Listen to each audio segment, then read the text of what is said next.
मैं माननीय मंत्री जी से जानना चाहूंगा कि ऐसा माना जाता है कि जब तक न्यायिक संरचना और संस्थानों का चरित्र नहीं बदलेगा तब तक न्याय का भी चरित्र नहीं बदलेगा।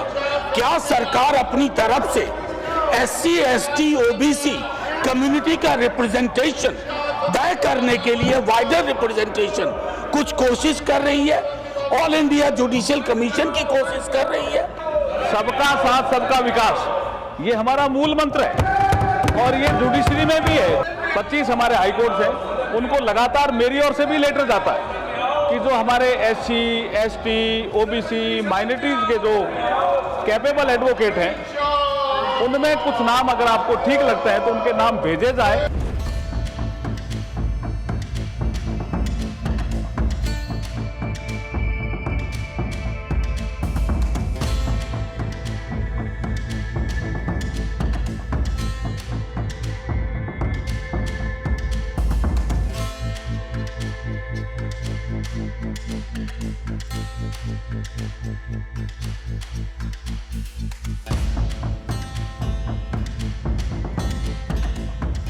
मैं माननीय मंत्री जी से जानना चाहूंगा कि ऐसा माना जाता है कि जब तक न्यायिक संरचना और संस्थानों का चरित्र नहीं बदलेगा तब तक न्याय का भी चरित्र नहीं बदलेगा।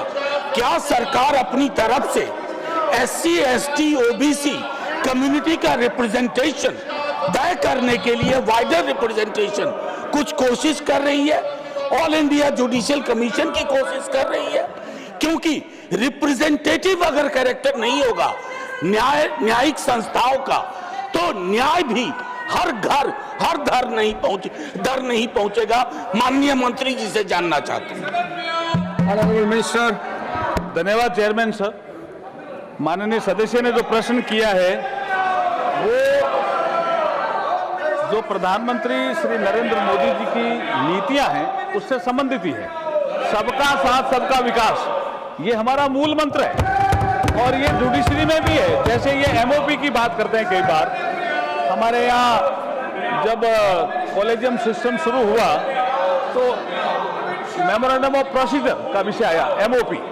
उस MOP में ये प्रावधान भी है और हम लगातार जो संबंधित हाई कोर्ट्स के चीफ जस्टिस हैं, 25 हमारे हाई कोर्ट्स हैं, उनको लगातार मेरी ओर से भी लेटर जाता है कि जो हमारे SC, ST, OBC माइनॉरिटीज के जो कैपेबल एडवोकेट हैं उनमें कुछ नाम अगर आपको ठीक लगता है तो उनके नाम भेजे जाए। ऐसे लेटर भी हम भेजते हैं। इसलिए सबका साथ सबका विकास ये हमारी प्रायोरिटी।